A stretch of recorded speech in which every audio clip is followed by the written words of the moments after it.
उदयपुर में Drishyam film style murder, 70 वर्षीय महिला की हत्या कर शव को जलाया।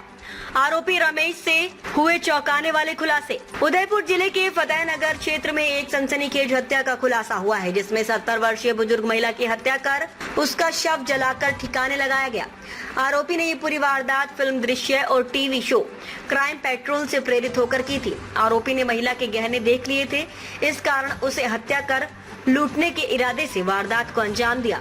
एसपी योगेश गोयल ने बताया कि चांदी बाई नाम की बुजुर्ग महिला जो ढोल बजाने का कार्य करती थी, 22 फरवरी को रहस्यमयी तरीके से लापता हो गई थी।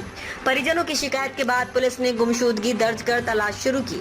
जांच के दौरान फतेहनगर पुलिस को एक संदिग्ध वैन नजर आई, जिससे पूरे मामले की कड़ी जुड़नी शुरू हुई।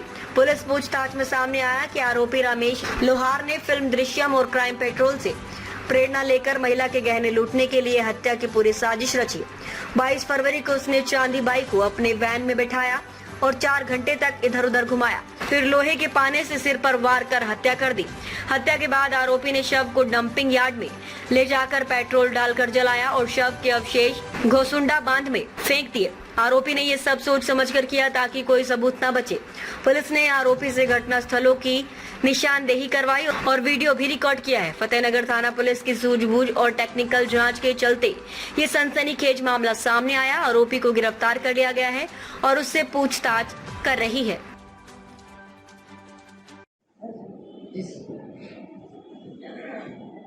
देखिए, वल्लभनगर फतेहनगर थाने में फरवरी माह में एक महिला चांदी बाई की एक एमपीआर दर्ज हुई थी।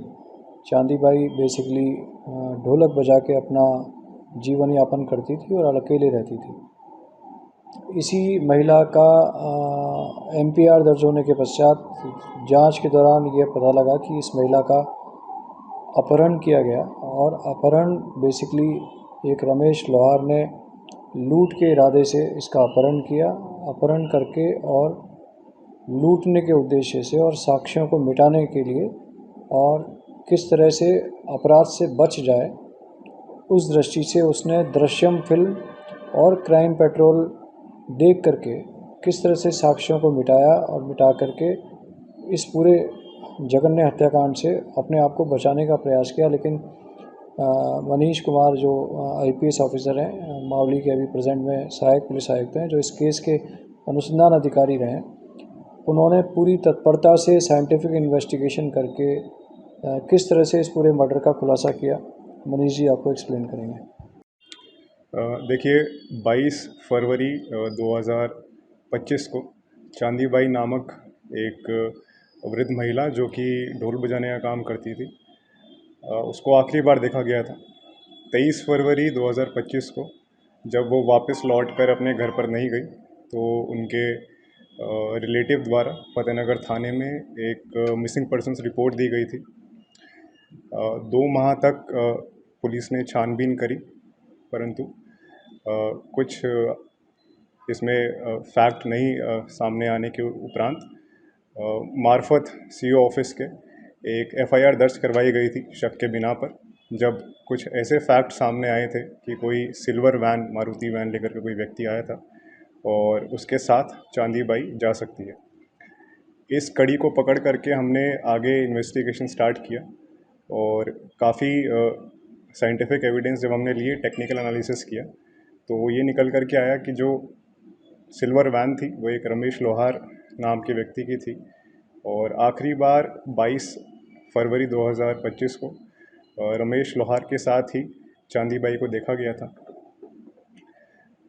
उसके बाद कुछ टेक्निकल एनालिसिस किया गया और चांदी बाई और रमेश लोहार की जो लोकेशन थी वो सेम जगह पर आने पर हमारी जो इन्वेस्टिगेशन थी वो रमेश लोहार पे केंद्रित हुई।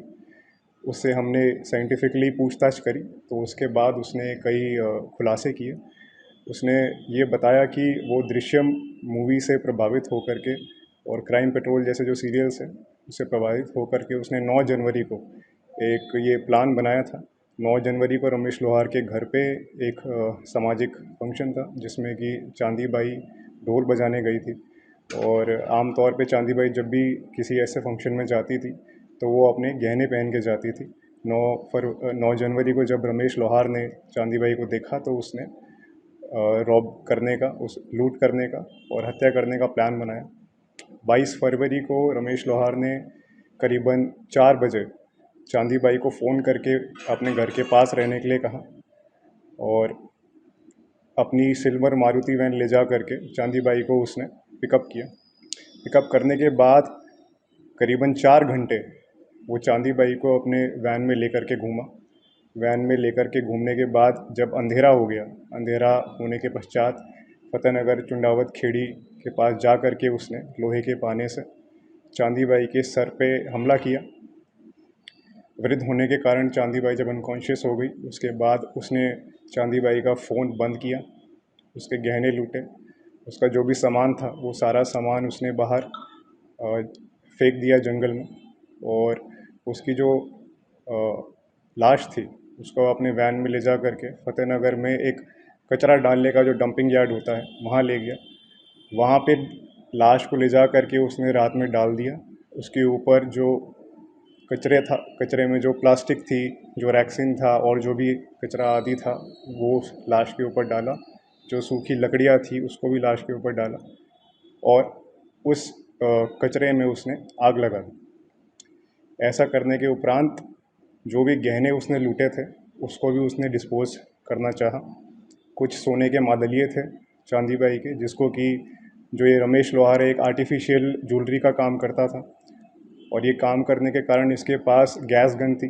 उस गैस गन से इसने उस मादलियों को पिघला दिया। पिघलाने के बाद उसकी एक डली बना के अपने पास रख ली। जो उसके कान के झुमके थे, उन झुमकों को ये घंटाघर क्षेत्र में एक सुनार को दे करके उसके बदले में कुछ नए ज्वेलरी बना के ले आया, जिसको कि इसने अपने एक रिलेटिव के घर पे रखवा दिया। जो उसके चांदी की पजेब थी, चांदी की पजेब को इसने अपने घर पे ही रख लिया। ये सारे खुलासे करने के बाद हमने इसमें साइंटिफिक जितने भी एविडेंसेस थे वो सब कलेक्ट किए हैं। उस जगह पर जहाँ पे चांदी बाई को इसने जलाया था, अगले दिन आकर के जब इसने देखा कि लाश कुछ तो जल गई थी, कुछ उसके अवशेष बाकी थे, तो इसने उन सारे अवशेषों को डिसमेंटल किया। जो अर्ध जले पार्ट्स थे उनको डिसमेंटल किया और उनको ले जा करके एक जो डैम है गुसुंदा डैम, उसके अंदर डाल दिया ताकि इसको कोई भी ढूंढ ना पाए, बॉडी अच्छे से डिस्पोज हो जाए। इसका जब हमने मोबाइल का एनालिसिस किया, टेक्निकल एनालिसिस किया, उससे हमको ये दिखा कि ये मोबाइल में दृश्यम जैसी मूवीज़ देखा करता था और पुलिस कैसे अपराध करने के बाद एक अपराधी को पकड़ती है मोबाइल के थ्रू और टेक्निकल एनालिसिस करके, ये सारी चीज़ें ये अपने मोबाइल में देखा करता था, जिसको हमने सारी चीज़ों को रिकॉर्ड पे लिया है। इसके साथ साथ जो इसके परिवारजन हैं उन्होंने भी बताया है कि रात में जब सब लोग सो जाते थे, ये सुबह 4-5 बजे तक क्राइम पेट्रोल और दृश्यम जैसी मूवीज़ देखता था और उसी को देख करके पूछताछ में भी इसने हमें बताया था कि अगर लाश नहीं मिलेगी तो कोई केस नहीं बन सकता है। ऐसा इसने दृश्यम मूवी में देखा था। उसी से प्रभावित होकर के इसने पूरी कोशिश करी कि लाश को जला भी दिया और उसके जो अर्धजले अवशेष थे उनको डिसमेंटल करके हड्डियों को ले जा करके इसने डिस्पोज करने की कोशिश की। परंतु साइंटिफिक इन्वेस्टिगेशन के दौरान हमें कुछ पार्ट्स, कुछ स्कल के पार्ट्स उस जगह पर मिले थे। उनको हमने चांदी बाई के जो इंडिस्प्यूटेबल हेयर सैंपल्स थे जो कि हमको उनके बेड से मिले थे, उससे हमने डीएनए मैचिंग के लिए भेजा और उसका डीएनए मैच हो गया है, जिससे कि इस बात की पुष्टि हो गई कि वो जो स्कल के सैंपल्स मिले थे वो चांदी बाई के थे और उसकी हत्या रमेश लोहार ने ही की है। सर, इसका आपराधिक रिकॉर्ड पुराना जी हाँ, एक इसका मुकदमा पहले से है, एक बलात्कार का मुकदमा है जिसमें ये जेल भी जाकर के आया हुआ है। चुनौतीपूर्ण रहा सर आपके लिए? हाँ जी, पुराना मामला था, 1 महीना बहुत चुनौतीपूर्ण इसलिए रहा क्योंकि 2 महीने पहले की घटना थी। 23 तारीख को इसने उसकी जो लाश थी उसको ले जा करके डंप यार्ड में डाला था और वहाँ पे आग लगाई थी और इसकी सूचना बाद में हमारे पास आई, एफआईआर भी बाद में हुई, तो साक्ष्य एकत्रित करना काफ़ी मुश्किल था। और जैसे कि मैंने आपको पहले भी बताया कि इसने बॉडी डिस्पोज करने के लिए बॉडी को पहले जला भी दिया था। जलाने के बाद जो अधजले अवशेष थे उनको डिसमेंटल किया बॉडी से, हड्डियाँ उठाई और वो सब भी इसने